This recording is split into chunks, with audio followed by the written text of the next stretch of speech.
Dear students, good evening. Welcome to Law Excellence IAS. Let us have the discussion on today's newspaper, that is 18th October 2022. The first article, recovery analysis that's point out what India got wrong. Let us understand it this way. A report was given by World Bank that is correcting course. It has clearly stated how the governments have to use fiscal policy to fight poverty which was induced by COVID-19. How the COVID-19 has led to worsening of the poverty, let us try to understand through certain statistics. The number of people who are living with extreme poverty today, it rose to 72 crores across the world. Second, the poverty rate increased from 8.4% to 9.3% in 2020. All these days we saw the poverty rate going down. Only between 2019-20, poverty rate went up. The significant cause obviously is COVID-19. Today also poverty rate is expected to go up further with cost of living crisis and also the uncertainties due to war, financial crisis the countries are facing. What the World Bank said with regard to the fiscal policy? It has given three important suggestions. One is targeted subsidies. It means these have to directly reach to the poor. The subsidies directly have to reach to the poor. And in this case, the best way is to give the cash transfers. Cash transfers. Now, either they have to be targeted or not, or they have to be universal. There is a lot of debate on this. The reason is, when we target a particular scheme, there is loss or the real actual beneficiaries may not be able to get that. So that's why the subsidies, I am removing the targeted word, and what has to be done is the subsidies are cash transfers that has to enable the living conditions, better living conditions for the poor. Second is public investment, especially this public investment with regard to building the long-term infrastructure. Either it can be social infrastructure or physical infrastructure. So the investment has to be in education, health, which constitutes the social infrastructure, or it can be physical infrastructure like market connectivity through roads. And third important thing is direct taxes versus indirect taxes. These are the part of the direct versus indirect taxes. These are part of fiscal policy, we all know that. So the direct taxes, these come from the rich and they can be used towards the poor.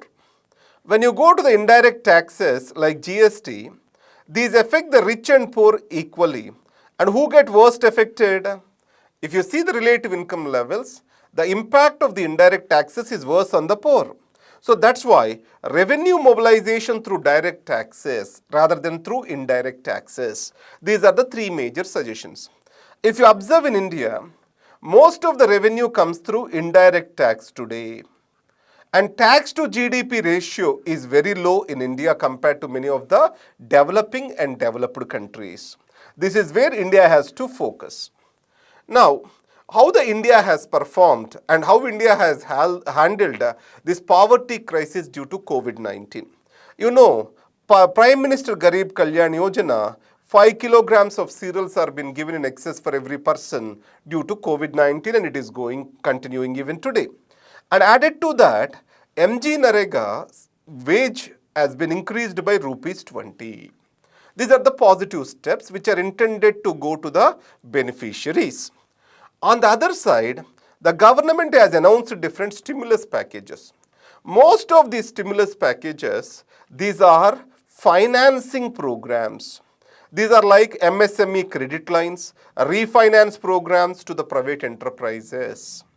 So these are not subsidies. Second is corporate tax, which is a direct tax, is reduced from 30% to 22%.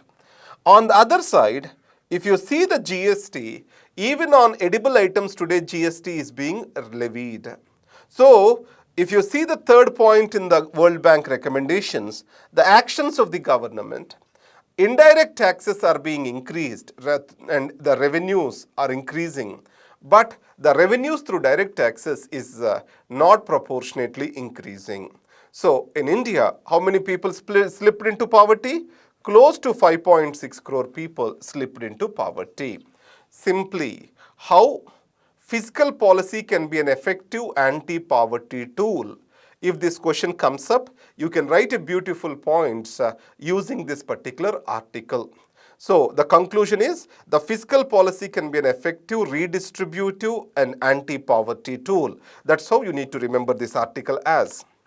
Gone girls. See, the violence against the girls. So zero tolerance towards or against any violence on women is the only way forward to arrest this. In this case, there are three incidents which have happened in Tamil Nadu. One is Satyapriya, Swati, and then Shweta. So these three girls, these are being killed or decapitated, thrown before the trains by the people who are known to them, who are stalking them. So any kind of violence against the woman is starting with a stalking, especially in the age group 20 to 30. So any stalking complaint has to be taken seriously by the police. Second thing is, we have constituted a Nirbhaya fund. We want to use this Nirbhaya fund to build the police capabilities to fight against this kind of violence. So we are not clear how the Nirbhaya fund is being spent. What are the outcomes of this? Because today NCRB, National Crime Records Bureau statistics we observe, more than 4 lakh cases are being registered which are related to rape and other violence against women. And third thing is trial. So in India, especially in these cases, there is no speedy trial. So the way forward has to be effective policing and building the capabilities of the system to investigate any complaint of stalking, and then quick and speedy trial. These have to be important components towards zero tolerance against women, crime against women. That is what is very clear. So what shall be our objective? Building resilient, safe, inclusive cities. That has to be the objective. How the UPSC can ask you as a question? Generically, they may ask it as, violence against the woman is everywhere. What India shall do about it? That is a generic question. It's not an age-specific question. The second question can be, urban women are facing multitude of crimes against them. In this case, what are the steps government shall take? The crime against women changes from urban to rural landscape. Critically discuss. So this is how the questions can be asked, where they differentiate urban landscape and rural landscape to ask the questions to you. Third, judicial committee over arithmetic. Remember, whenever the bench has a lower number of judges, it means that if a larger bench overrides a smaller bench, then the judgment of the larger bench will prevail as a precedent. Let's take a 3-bench judgment is overridden by 5-bench judgment, then 5-bench judgment will prevail as a precedent. In this case, let us take a small consideration. There was a 3-bench judgment, right? Again, a 7-bench judgment is constituted. Obviously, majority has to be at least 4. So this 3 is being overridden by majority of 7-bench judgment. That is norm. Okay. Let us take another situation. 3-bench, all of them unanimously gave the judgment. Another 5-bench is being constituted on the same matter. In this, 3 members are being countering this particular judgment and 2 other are going in other way. Let us take this way. So it means if this bench, 3-member bench, and then here 3 members are in difference of opinion with the earlier bench, then this 5-bench judgment, can it override this 3-bench judgment? This is the case which has been spoken about. So as per the Supreme Court judgment, yes. Because it is not how many people, how many judges in the bench who are supporting or opposing the decision that matters, the size of the bench that matters. That is what has been created. Now, let us see the USA and South Africa situation. In USA or South Africa, any precedent has to be changed. An established precedent has to be changed. The matter has to be decided by full bench. In India, we can say that, let us take 5 bench. It has given some judgment. At least 9-member bench has to handle such a judgment. So it means we have to ensure that more number of judges have changed the earlier judgment. That's how the article speaks about.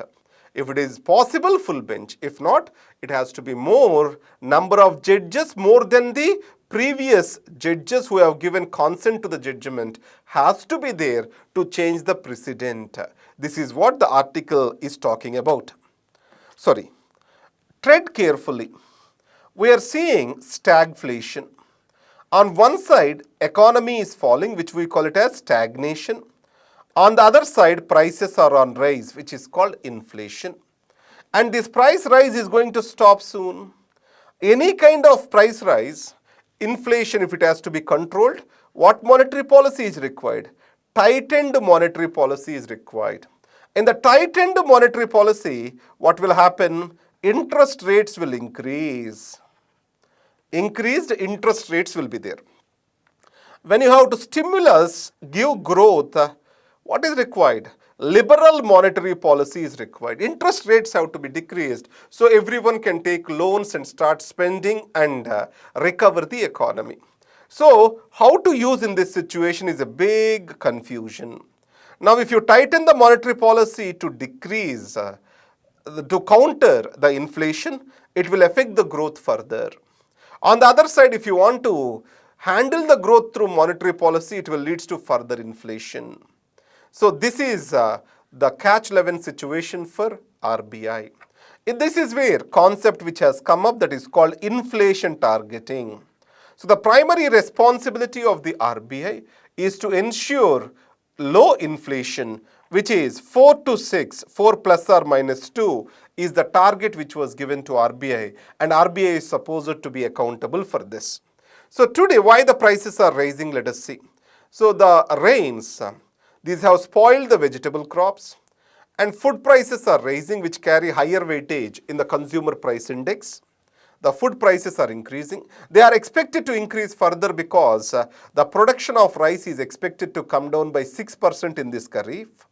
Rupee is depreciating, so imports are becoming very expensive. And India is a net commodity importer because we are dependent on especially oil, petroleum and all these products. So this is how the things are changing. Hindi imposition and its discontents. If you see KTR, Tamil Nadu Chief Minister Stalin, Kerala Chief Minister Vijayan, everyone are talking about the centre's efforts towards imposition of Hindi.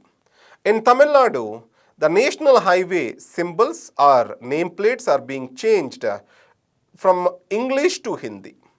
In this case, let us understand a brief history of this language fight. When official language policy is being made, Hindi was declared as official language. It has won with only 1 extra vote in the Constituent Assembly.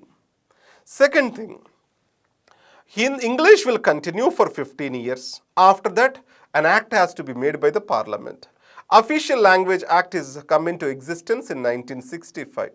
There was a huge uproar in Tamil Nadu, which has led to a huge violence.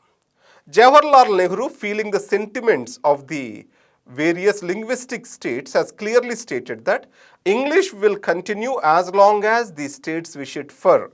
There is no proposal to impose Hindi. But Lal Bahadur Shastri was not of the same opinion, and finally it has led to some conflict, and central government came down and allowed for regional languages to continue. In India,